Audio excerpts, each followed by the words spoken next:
Yohanes pasal yang ke-6 ayat 1-15. Sesudah itu Yesus berangkat ke seberang danau Galilea, yaitu danau Tiberias. Orang banyak berbondong-bondong mengikuti dia karena mereka melihat mujizat-mujizat penyembuhan yang diadakannya terhadap orang-orang sakit. Dan Yesus naik ke atas gunung dan duduk di situ dengan murid-muridnya. Dan Paskah, hari raya orang Yahudi, sudah dekat. Ketika Yesus memandang sekelilingnya dan melihat bahwa orang banyak berbondong-bondong datang kepadanya, berkatalah ia kepada Filipus, "Di manakah kita akan membeli roti supaya mereka ini dapat makan?"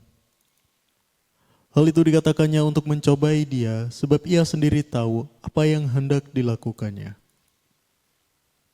Jawab Filipus kepadanya, "Roti seharga 200 dinar tidak akan cukup untuk mereka ini sekalipun masing-masing mendapat sepotong kecil saja."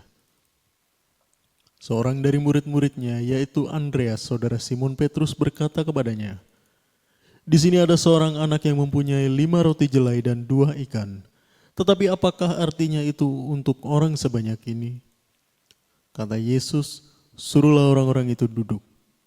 Adapun di tempat itu banyak rumput, maka duduklah orang-orang itu, kira-kira 5.000 laki-laki banyaknya. Lalu Yesus mengambil roti itu, mengucap syukur dan membagi-bagikannya kepada mereka yang duduk di situ. Demikian juga dibuatnya dengan ikan-ikan itu, sebanyak yang mereka kehendaki. Dan setelah mereka kenyang, ia berkata kepada murid-muridnya, "Kumpulkanlah potongan-potongan yang lebih supaya tidak ada yang terbuang." Maka mereka pun mengumpulkannya dan mengisi 12 bakul penuh dengan potongan-potongan dari kelima roti jelai yang lebih setelah orang makan. Ketika orang-orang itu melihat yang telah diadakannya, mereka berkata, "Dia ini adalah benar-benar nabi yang akan datang ke dalam dunia." Karena Yesus tahu bahwa mereka hendak datang dan hendak membawa dia dengan paksa untuk menjadikan dia raja, ia menyingkir pula ke gunung seorang diri.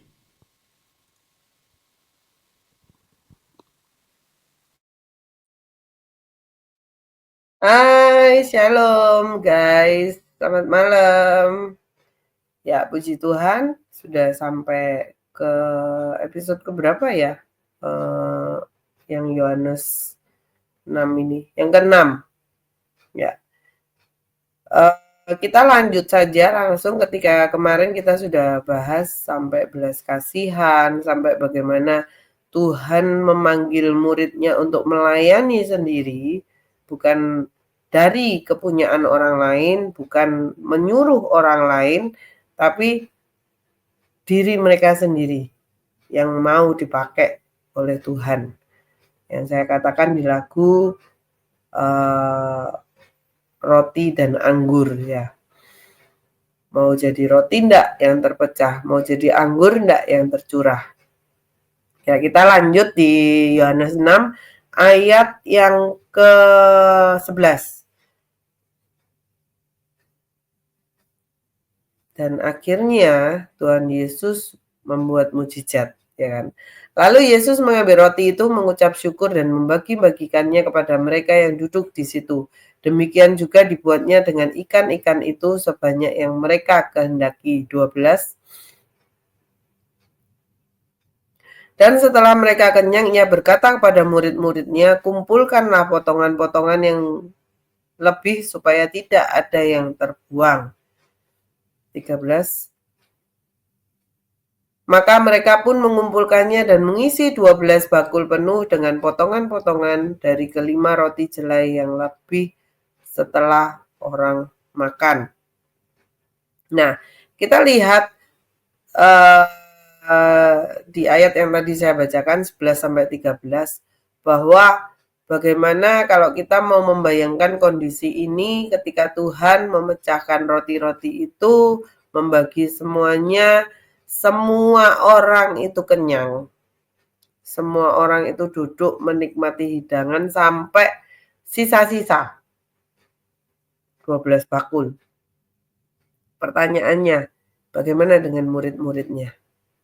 Sedangkan di Matius atau Markus yang beberapa waktu lalu saya bahas, Mereka ini kondisinya itu melepir, mau me time, mereka itu sehari-harian itu belum makan.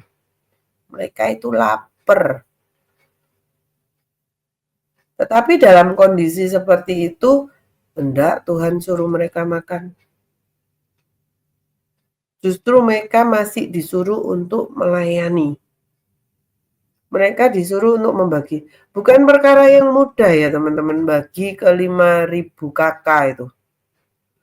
Ya lek persekutuan doa kita ya, komunitas kita. 100 orang, 200 orang, 1.000, enak baginya.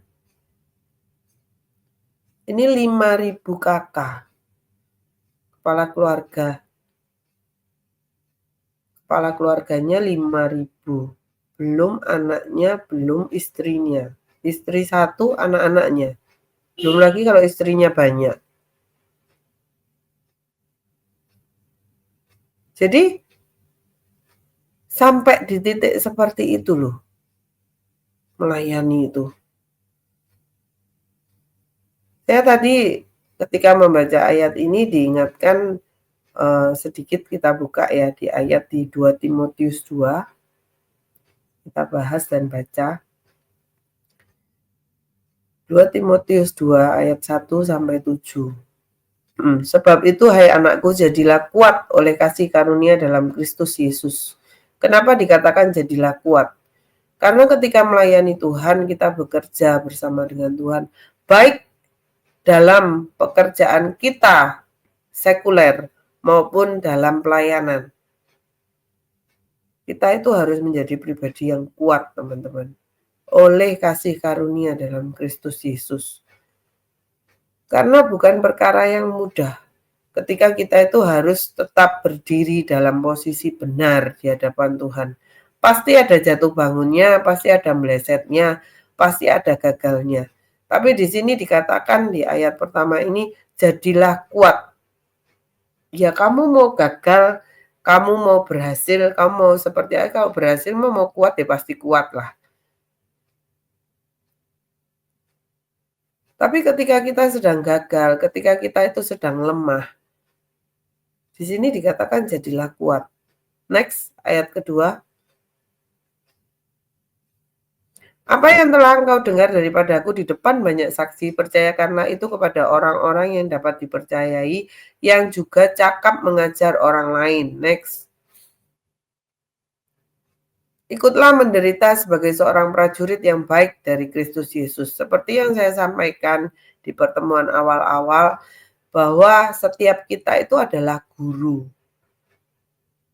Iya, setiap kita itu adalah guru. Jadi salah apabila orang berpikiran, wah itu cuma bagianmu untuk memberitakan Injil. Wah itu hanya bagianmu untuk bisa menjadi seorang teladan. Karena apa? Baik dalam kesusahan, baik dalam keberhasilan, baik dalam kesuksesan, baik dalam kegagalan. Kita adalah guru buat orang lain. Dan orang lain adalah guru buat kita. Karena lewat pengalaman hidup mereka, kita itu belajar. Ya kita semua dikatakan di ayat kedua di Timotius ini bahwa yang cakap untuk mengajar orang lain. Lewat apa? Ya lewat pengalaman kita lah. Nggak bisa kita itu mau ngajar orang lain itu lewat pengalaman orang lain. Sering nggak kita dengar, wih luar biasa ya kesaksiannya. Wih hebat ya kesaksiannya. Pertanyaannya, lah kamu? Kita sering terjebak dengan mujizat yang terjadi dalam diri orang lain. Tapi kita tidak mau menyadari mujizat apa sih yang sudah kita alami dalam kehidupan kita. Karena apa? Kita tidak mau men-sharekan itu, kita tidak mau membagikan itu. Kita malu, apalagi. Wah, aku kalau ngomong terbata-bata, tidak pede, minder. Padahal minder itu sebuah kesombongan loh. Kita menilai diri kita itu tidak ada apa-apanya. Padahal Tuhan jelas mengatakan bahwa kita itu berharga di matanya. Apakah bukan itu sebuah kesombongan? Mengatasi Tuhan penilaian kita. Jadi kita semua itu guru. Maka dari itu dikatakan bahwa jadilah kuat dalam kasih karunia Tuhan. Next, ayat selanjutnya. Ayat 4. Seorang prajurit yang sedang berjuang tidak memusingkan dirinya dengan soal-soal penghidupannya, supaya dengan demikian ia berkenan kepada komandannya. Jadi yang bisa saya gambarkan dari ayat-ayat yang dibaca di Yohanes 6 itu bahwa murid-muridnya ini di posisi ini loh teman-teman, seorang prajurit. Bagaimana mereka itu harus naruh dulu kepentingan mereka itu harus naruh dulu kebutuhan mereka itu harus naruh dulu rasa lapar dan hausnya mereka untuk melayani yang lain. Itu yang mau Tuhan gambarkan. Itu yang mau Tuhan cobai dari murid-muridnya ini. Seberapa rela sih? Terukur seberapa sih belas kasihanmu buat orang lain? Sehebat apa sih kamu melayani aku? Ya di poin ini. Teman-teman, saya ada sedikit kesaksian ketika saya di Jongkrakno. Jadi didorong masuk dalam sebuah proyek yang harus saya kerjakan. Yang harusnya bagian saya itu cuma di bagian A dan B. Tetapi sama pemilik rumah itu seakan-akan semua itu disuruh saya mengurus. Pokok intinya aku percaya sama Cece, bahasanya gitu. Ketika dia percaya, otomatis beban itu di saya itu terasa berat sekali, teman-teman. Wah, apa-apa percaya sama aku. Wah, rada angin ini Pak urusannya gitu loh. Di situ itu seakan-akan saya, wah ini apa ya Tuhan? Proyek ini rugi apa untung apa ya apa? Aku nggak ngerti wis Tuhan hitungannya itu seperti apa gitu loh. Karena itu bukan bidang saya. Tapi wis jelimet, wis bulat, wis dapat ini dan itu, diteguhkan ini dan itu masih tidak puas gitu. Sampai satu titik bahasanya Tuhan ngomong sendiri, belajar. Jadi proyek ini itu hanya proyek saya itu untuk belajar. Belajar kenal orang, belajar mengelola orang, belajar untuk mengelola segala hal di proyek ini. Tugasmu itu cuma belajar. Masalah untung, masalah rugi, itu masalah belakangan. Cuman yang bisa kamu pegang, aku ndak mungkin ngasih kamu kerugian. Pasti untung, pasti bisa.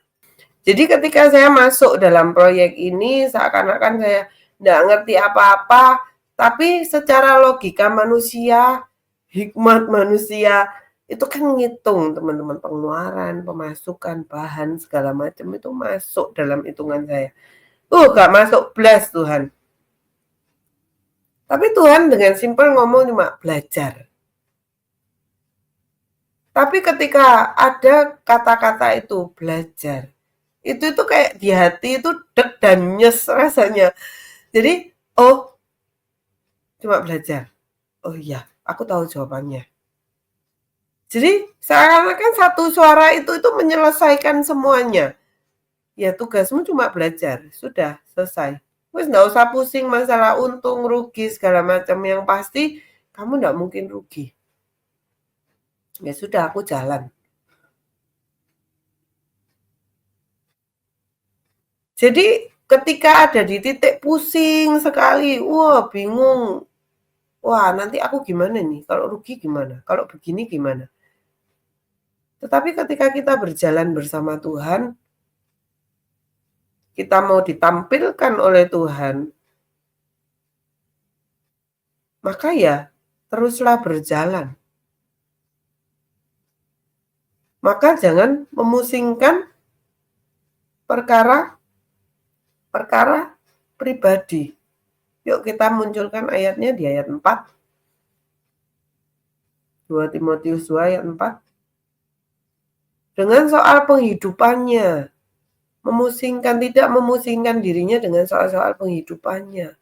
Teman-teman jangan salah. Ketika kamu ada di dunia kerja pun, ketika Tuhan menuntunmu, loh kalau masalah ngitung cuan itu ya harus dan pasti. Tetapi ketika kita dipanggil untuk mengerjakan itu sebagai proses pendewasaan kita, sebagai proses kita untuk belajar di dalamnya. Itu bukan berbicara masalah untung dan rugi. Kita bukan berbicara lagi tentang soal-soal penghidupan kita sendiri. Tetapi apa? Supaya dengan demikian ia berkenan kepada komandannya. Titik. Ya, supaya berkenan aja sama Tuhan. Kamu kerjakan ini dan itu. Supaya apa tujuannya? Berkenan. Intinya apa? Berkenan. Jadi, saya mendapat inputan yang luar biasa ketika kamu sedang pusing banyak hal yang kita pertimbangkan dalam pekerjaan.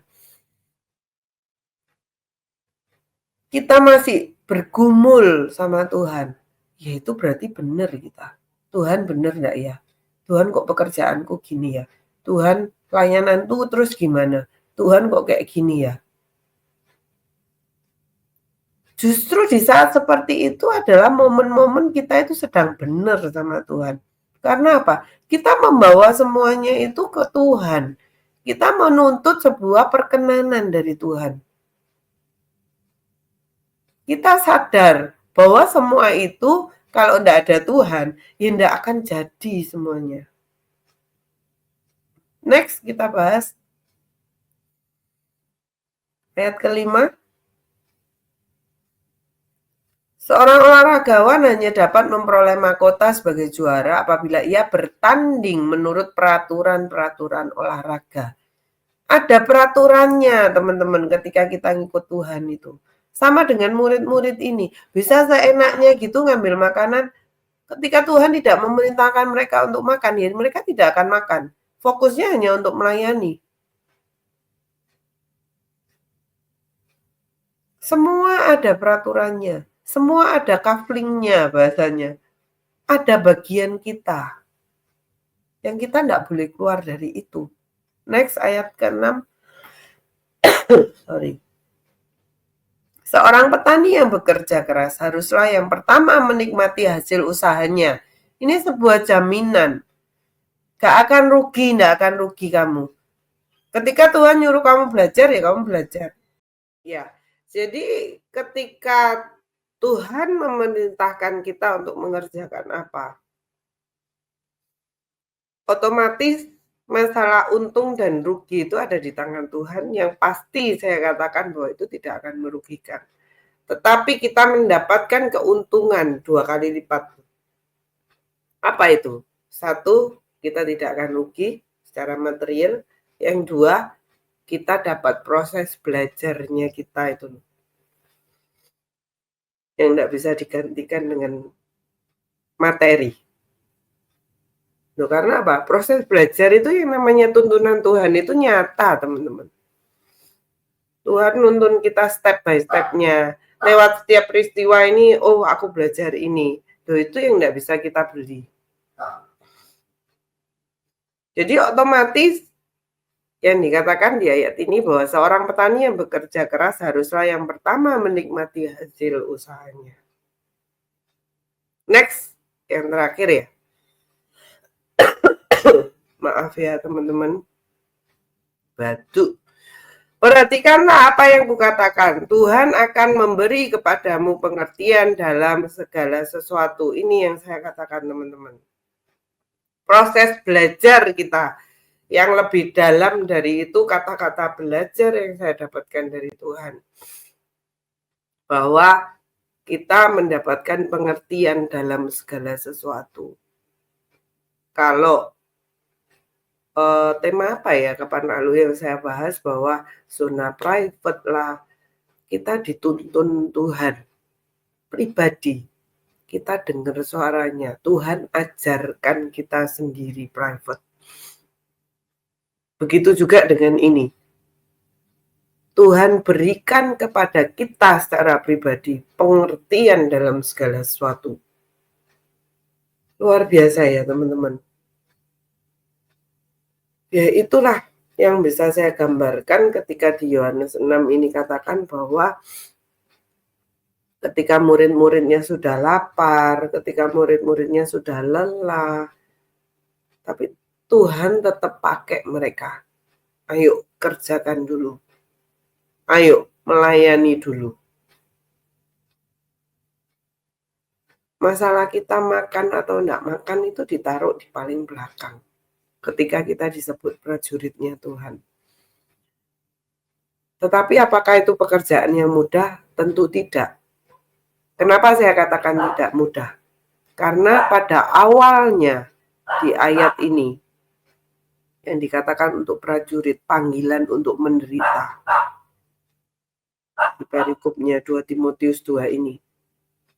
Dikatakan jadilah kuat.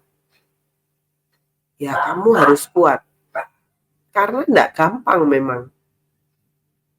Tapi kamu dijadikan kuat oleh karena kasih karunia Tuhan. Jadi yuk teman-teman, lewat materi ini, Yohanes 6 ini ketika Yesus membuat mukjizat memberi makan kepada 5.000 orang, kita melihat bahwa banyak sekali poin-poin yang kita dapat, mulai dari kita menjadi magnet, kita itu harus aktif, kita itu harus berbelas kasihan, fokus kita ini kemana. Banyak sekali hal-hal yang kita dapat. Tetapi di malam hari ini, bagaimana kita diberikan oleh Tuhan kasih karunia supaya kita itu menjadi kuat. Menjadi prajurit Kristus. Di mana kita tidak lagi memusingkan perkara pribadi kita. Tidak memusingkan perkara hitung-hitungan kita sendiri. Tetapi yang terlebih penting adalah berjalan sesuai dengan perkenanan Tuhan. Itu yang mau saya bagikan teman-teman kesempatan malam hari ini. Tuhan Yesus memberkati. Shalom.